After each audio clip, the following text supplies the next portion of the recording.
Kanalımdan ve mutfağımdan herkese merhabalar. Kanalıma hoş geldiniz. Bugün sizlere borcamda 20 kişilik Malaga pasta tarifi hazırladım. Gerçekten çok lezzetli ve oldukça pratik bir pasta tarifi oldu. Mutlaka denemenizi tavsiye ediyorum. Tüm detaylarını aşama aşama videomda paylaşacağım. Videomu sonuna kadar izlemenizi önemli rica ediyorum ve sizleri daha fazla bekletmeden hemen tarife geçiyorum. Pastamın öncelikle kekini yapmakla başlıyorum. Uygun bir kaba 3 tane oda ısısında beklettiğim yumurtamı alıyorum. Üzerine 1 su bardağı kadar toz şekerimi ilave ettikten sonra mikserimin en yüksek devirinde yaklaşık bir 4-5 dakika kadar yumurtam köpük köpük olana kadar çırpıyorum. Kullandığınız malzemeleri mutlaka oda sıcaklığında bekletmiş olmanız gerekiyor. Bu şekilde daha güzel sonuçlar alırsınız.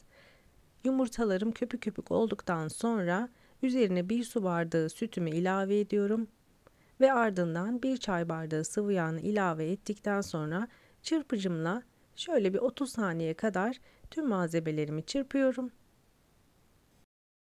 Tarifimde kullandığım su bardağı ölçüsü klasik 200 milim su bardağıdır.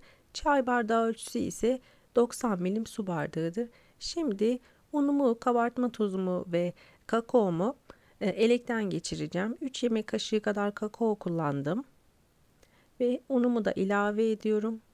1 su bardağı artı 1 su bardağından 2 parmak eksik olacak şekilde unumu ilave ettim. 1 paket kabartma tozu ve 1 paket vanilyamı da ilave ettim. Tüm katı malzemelerimi elekten geçiriyorum. Sizlere de bu şekilde tavsiye ederim. Mutlaka ununuzu ve kakaonuzu elekten geçirin. Bu şekilde de elekten geçirdikten sonra mikserimle gördüğünüz gibi biraz karıştırmaya başlıyorum. İçerisinde topaklanma olmayana kadar mikserimle karıştırmaya devam ediyorum. Spatulamla da iç harcı toparladıktan sonra tereyağı sürdüğüm borcamıma kek harcımı ilave ediyorum. Verdiğim tarif gerçekten garantili bir kek tarifidir. Tam olarak ölçülere uyarsanız sizler de çok lezzetli bir kek tarifi elde edebilirsiniz. Kek harcımı borcamıma ilave ederken öncelikle fırınımı 180 dereceye ayarladım. 180 derece alt üst ayar fırında yaklaşık 20-25 dakika kadar pişireceğim. Kekim pişerken şimdi de muhallebisini hazırlamaya başlıyorum. Uygun bir tencereye 1 çay bardağı kadar toz şekerimi ilave ettim. Üzerine 1 tane yumurta sarısı, 1 yemek kaşığı dolusu nişasta ve 2 yemek kaşığı dolusu unumu ilave ediyorum. Ve şimdi de üzerine 3 su bardağı kadar da sütümü ilave ediyorum. Kısık ateşte muhallebimi pişireceğim. Kıvam alana kadar çırpıcımla sürekli karıştıracağım. O şekilde ocaktan alacağım. Pişene kadar sürekli karıştırmayı ihmal etmeyin lütfen. Gördüğünüz gibi muhallebim pişti. Üzerine 1 tatlı kaşığı dolusu tereyağımı ekledim ve 1 paket de vanilyamı ekliyorum. Tekrar çırpma telimle güzelce karıştırmaya devam ediyorum.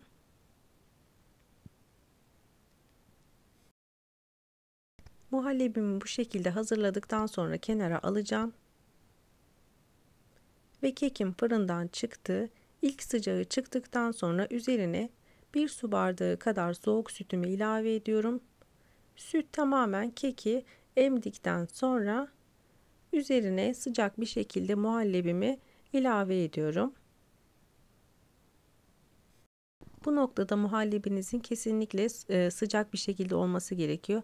Eğer muhallebiniz soğuk olursa kekin üzerinde yaymada sıkıntı çekebilirsiniz. Ve şimdi de spatulamla gördüğünüz gibi kekin her tarafına gelecek şekilde eşit bir şekilde muhallebimi yayıyorum.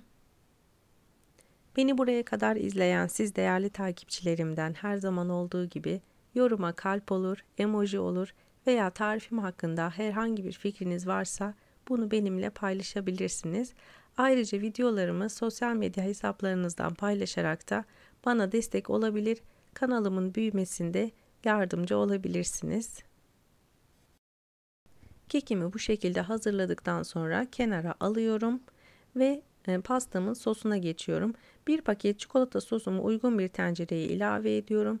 Üzerine 1,5 su bardağı kadar sütümü ilave ediyorum. Daha koyu bir kıvamda olmasını istiyorsanız siz de 1,5 su bardağı sütle bunu yapabilirsiniz.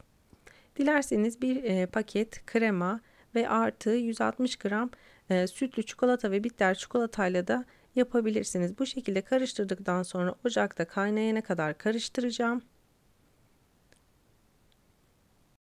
Sosum kaynadıktan sonra bu şekilde biraz spatulamla karıştırıyorum. Kıvam aldıktan sonra ayrı bir tabağa alıyorum. Gördüğünüz gibi kıvamı biraz daha yoğunlaştı. Üzerine yarım çay bardağı kadar robottan geçirdiğim fındıklarımı ilave ediyorum. Dilerseniz ceviz veya Antep fıstığı da kullanabilirsiniz. O şekilde de gerçekten çok lezzetli oluyor. Bu şekilde hazırladıktan sonra tarifimde 5 tane büyük muz kullandım. Muzlarımı ikiye böldüm gördüğünüz gibi. Beşerli beşerli olacak şekilde borcamıma dizdim. Ve şimdi üzerine hazırladığım çikolata sosunu muzlarımın her tarafına gelecek şekilde yayıyorum kaşık yardımıyla. Gerçekten oldukça lezzetli ve gerçekten çok mükemmel bir pasta tarifi. Tarifimi mutlaka denemenizi tavsiye ediyorum.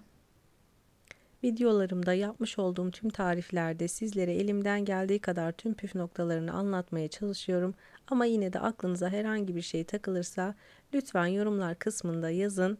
Görür görmez sizlere dönüş sağlarım. Ayrıca tarifimde kullandığım tüm malzeme listesini açıklamalar kısmına ekleyeceğim. Oradan bakarak da tarifimi güvenle deneyebilirsiniz. Ve şimdi de bir kaşık yardımıyla tüm borcamın her tarafına gelecek şekilde çikolata sosumu yaydım. Gördüğünüz gibi bu şekilde hazırladıktan sonra en az 3 saat ben bir gece dinlendirdim. Bir gece gerçekten dinlenince daha lezzetli oluyor ve tam olarak tutuyor.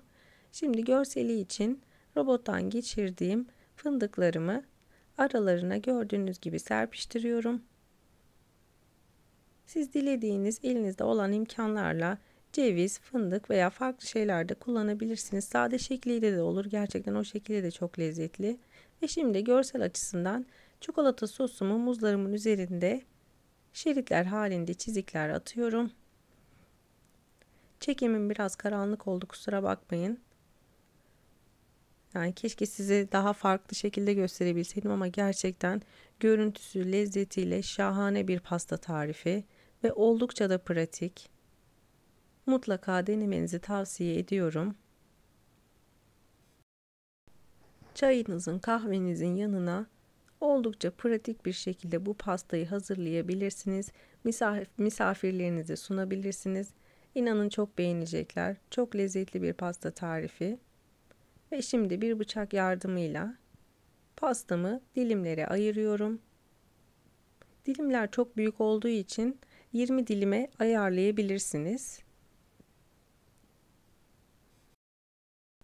Umarım sizler de tarifimi dener ve beğenirsiniz. Tarifimi beğendiyseniz mutlaka beğen butonuna basıp kanalıma hala abone olmadıysanız kanalıma şu an ücretsiz bir şekilde abone olabilirsiniz.